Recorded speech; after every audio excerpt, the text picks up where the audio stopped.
Hello friends, welcome to our YouTube channel Tech Fusion X8।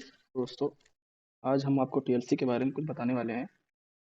तो something जो TLC होती है वो क्या होती है। तो टीएलसी का मीन्स जो होता है थिन लेयर क्रोमेटोग्राफी होता है। तो चलिए देखते हैं।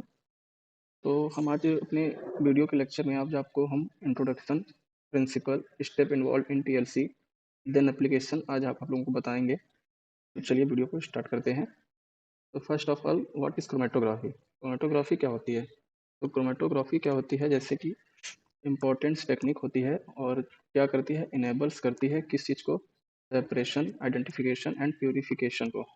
तो क्रोमेटोग्राफी से हम क्वालिटेटिव एंड क्वांटिटेटिव एनालिसिस भी आसानी से कर सकते हैं। और जो क्रोमेटोग्राफी जो जिन्होंने जिसका नाम दिया था, उसका तो नाम था मिखाली एस्वेट इन 1906। देन जो फर्स्ट एनालाइज उन्होंने किया था क्रोमेटोग्राफी से, तो वो क्या किया था, फैटी एसिड्स ऑफ मिक्सचर किया था। ठीक है। और फिर आते हैं हम अपने टीएलसी की ओर। टीएलसी क्या होता है बेसिकली? टीएलसी जो होती है पॉपुलर टेक्निक होती है सबसे पहले तो, और वो वाइडली यूज की जाती है सेपरेशन, किसी भी प्रकार के सेपरेशन हो टेक्निक्स होती है जिसमें नेचुरल प्रोडक्ट्स हो गए, इंपॉर्टेंट एनालिटिकल टेक्स्ट होते हैं जो क्वालिटेटिव एंड क्वांटिटेटिव एनालिसिस में किया जाता है। TLC is a planar chromatography which same layer to absorbent. देखिए सबसे पहले क्या होता है, इसमें होता है स्टेशनरी फेज और एक होता है मोबाइल फेज। तो जो हमारा स्टेशनरी फेज होता है वो हमारा सॉलिड सपोर्ट ग्लास शीट या एल्यूमिनियम की शीट से बनी होती है, और उसको पोर करते हैं, स्प्रेडिंग करते हैं, और स्प्रेडिंग टेक्निक्स इसमें यूज़ की जाती हैं। ठीक है। देन फिर मोबाइल फेज क्या होता है हमारा?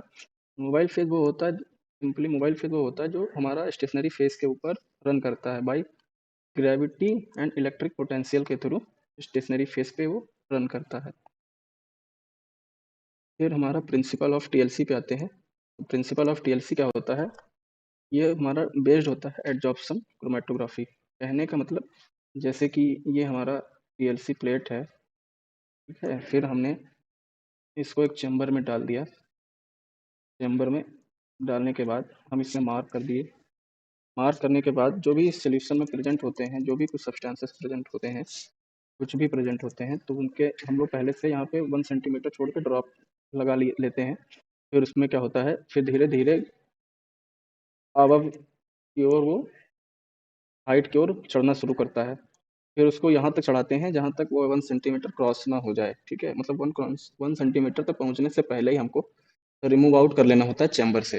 तो इसका मतलब है कि ये component with more affinity toward stationary phase travel slower. जैसे मोर एफिनिटी जिन पार्टिकल या जिन सोल्यूशन की रहती है वो स्टेशनरी फेज में स्लोअर, मतलब स्लोअर चढ़ते हैं, और जिनकी एफिनिटी सबसे ज़्यादा होती है मोबाइल फेज की, ठीक है, वो ट्रेवल फास्ट करते हैं। तो इसका ये प्रिंसिपल हो गया। फिर हम चलते हैं अपने नेक्स्ट टॉपिक की तरफ। इसमें स्टेप कौन कौन से इन्वॉल्व होते हैं टीएलसी में। तो सबसे पहले हम देखते हैं ये जो हमारे स्टेप्स होते हैं। पहले चीज़ तो स्टेप्स क्या होते हैं, जैसे किसी भी तरीके का आप जब वर्क कर रहे हो तो उसमें स्टेप्स तो होंगे ही। कुछ भी हो, खाना बनाना है तो उसमें सबसे पहले आप चाय बनाना है जैसे, तो आपको उसमें पानी लेंगे, मतलब पूरा जो भी सामान रहता है वो होता है स्टेप्स। ठीक है। तो स्टेप्स में क्या होता है, सबसे पहले सिलेक्शन ऑफ स्टेशनरी फेज। पहले तो सिलेक्शन ही होता है स्टेशनरी फेज का कि which are more effective stationary phase. फिर उस पर कोटिंग ऑफ टीएलसी प्लेट, फिर सिलेक्शन ऑफ मोबाइल फेज, फिर देन आता है हमारा sample operation, application of the sample, development of chromatogram, फिर detection of spots, RF value calculation. इतना तो आप लोगों को बेहतर समझ में आ ही गया होगा। फिर चलते हैं आगे की ओर। फिर देखिए, अब इसमें थोड़ा सा डिटेल्ड में इंफॉर्मेशन आप लोगों को पहुंचाने के लिए डाला हूँ। इसमें क्या है हमारा, एक हमारा ये चैम्बर है, रेड कर लेता हूँ। इसमें से थोड़ा ये जो चैम्बर है, ठीक है, ये हमारा हो गया चैम्बर। उसमें क्या करते हैं हम, अपना सॉल्वेंट होता है जो कि मोबाइल फेज होता है। मोबाइल फेज होता है जो कि हमारा उस पर रन करता है। जैसे ये चीज़ हो जाता है हमारा टीएलसी, जो ऊपर से ये हम लोग वर्टिकल डाल देते हैं। और टीएलसी प्लेट क्या उस चीज़ होती है, टीएलसी प्लेट देखिए, सबसे पहले टीएलसी प्लेट जो होती है, एक तो हमारी उसकी होती है वॉटमैन फिल्टर की, बना सकते हैं हम लोग, या फिर जो ग्लास प्लेट आती है, मार्केटेड ग्लास प्लेट, वो यूज़ हम लोग कर लेते। फिर देखिए इसमें क्या था, पहले तो हमारा मोबाइल फेस सॉल्वेंट में फिल है, उसके बाद हम क्या करते हैं, ये प्लेट उस हिसाब से काटते हैं कि वो आराम से इसमें फिट हो जाए। क्योंकि अगर साइड्स कॉर्नर में आएगा तो एड्ज इफेक्ट दिखने को मिलेगा, उस हिसाब से वो ना दिखे, इसके कारण हम उसको साइज में रेशियो के अकॉर्डिंग कट कर लेते हैं। फिर क्या करते हैं, जो भी हमारा जिसको हम लोगों को सेपरेशन करना है, जिन कंपोनेंट्स को हम लोगों को सेपरेट आउट करना है, उनका हम लोग वहाँ पे क्या करते हैं, मार्क कर लेते हैं 1 सेंटीमीटर छोड़ के, ये है हमारी लाइन। और ये हमारा हो गया क्रोमेटोग्राम। तो उस पर हम लोग ड्रॉपर से 1 सेंटीमीटर छोड़ के ड्रॉपर से ड्रॉप कर लेते हैं। फिर उसके बाद क्या करते हैं, फिर जो हमारा चैम्बर रहता है सैचुरेशन के लिए जो भी हम यूज़ करते हैं, क्या करते हैं, फ़िल्टर पेपर ही जहाँ तक यूज़ करते हैं, उसमें क्या करते हैं हम लोग, पूरा कवर कर देते हैं सैचुरेट करने के बाद। उसके बाद क्या करते हैं, फिर जो हमारा जो टीएलसी प्लेट है, ये टीएलसी प्लेट जो कटी हुई टीएलसी प्लेट है, इसको साइज में अकॉर्डिंग इसमें ऊपर से स्टिक कर देते हैं, ऊपर से ऐसे करके स्टिक कर देते हैं, जिससे कि ये साइड में स्टिक भी ना हो और हमारा काम भी हो जाए। ठीक है, इतना तो समझ में आ ही गया होगा आपको मैकेनिज्म। फिर चलते हैं नेक्स्ट स्टेप की ओर। उसमें क्या होता है, उसमें क्या होता है, जैसे हमारा जो भी है स्पॉट्स, ऊपर तक बताया था आप लोगों को मैंने स्टार्टिंग में ही कि 1 सेंटीमीटर छोड़ करके ही पूरा सा कर लिया जाता है, जिससे हमारा जो भी सैंपल है वो ऊपर ज़्यादा ना निकल जाए, जिसको हमको इल्यूट आउट कराना है। तो अब देखिए उसको फिर हम लोग, ये यहाँ पे नहीं यूज़ किया जाता है, हम लोग नॉर्मल रूम टेम्परेचर या हॉट एयर ओवन में रख देते हैं कुछ 30 मिनट्स के अराउंड में।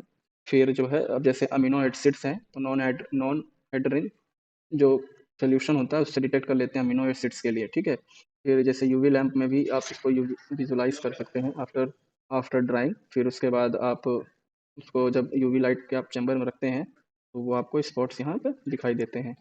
ठीक है, फिर चलते हैं नेक्स्ट स्टेप की ओर। उसमें क्या था, जैसे ये है हमारा नॉन हाइड्रीन, तो इसमें निन हाइड्रीन होता है, जैसे अमीनो एसिड्स के लिए निन हाइड्रीन होता है, वैसे ही सभी के लिए स्पेसिफिक होते हैं विजुलाइजिंग एजेंट, जिसके थ्रू हम विजुलाइज कर लेते हैं अपने सॉल्यूशन को। आपको समझ में आ ही रहा होगा। फिर आप लोग वैसे भी पहले पढ़ ही चुके होंगे। हाँ बिल्कुल। फिर उसके बाद हम वो जो भी हमारा प्लेट रहता है उसका हम लोग क्या करते हैं, रिटेंशन फैक्टर निकाल लेते हैं। रिटेंशन फैक्टर क्या होता है, वो आगे आपको वीडियो में दिखाते हैं। रिटेंशन फैक्टर निकालने का एक फार्मूला होता है। रिटेंशन फैक्टर निकालने का फार्मूला ये है कि ये डिस्टेंस ट्रेवल्ड बाय सॉल्यूट और डिस्टेंस ट्रेवल्ड बाय सॉल्वेंट। तो जैसे are F value less than 1 और इक्वल टू 1 है, ठीक है, इस डिपेंड करता है नंबर ऑफ फैक्टर। इसमें फैक्टर क्या होता है इन्वॉल्व, सॉल्वेंट एम्प्लॉयड होता है, मीडियम यूज फॉर सेपरेशन होता है, फिर नेचर ऑफ द मिक्सचर होता है, टेम्परेचर होता है। There are this factor, R F value को इन पर डिपेंड कर सकते हैं, ये सारा फैक्टर है। फिर चलते हैं इसकी एप्लीकेशन की ओर। इसका एप्लीकेशन क्या होता है, as a check on the process, ठीक है, और checking of the purity of sample, examination of a reaction, और identification of organic compound like acids, alcohol, alkaloids, amino acids and बहुत सारी चीज़ें हैं स्पेसिफिक हैं। ये सारी तो चीज़ें स्पेसिफिक हैं, बट अगर आपको और भी सारी करना है तो उसमें आयोडीन चैम्बर में रखते हैं, उसी के थ्रू आप विजुलाइज कर सकते हैं। फिर होता है सेपरेशन ऑफ विटामिन्स। इतना यहाँ तक तो आप लोगों को समझ में आ ही गया होगा, और हमारा टीएलसी भी कंप्लीट हो गया है। और आप लोगों को ये वीडियो हमारा कैसा लगा, आप लोग ज़रूर से बताइएगा और कमेंट ज़रूर ही करिएगा। और थैंक यू आप लोगों का।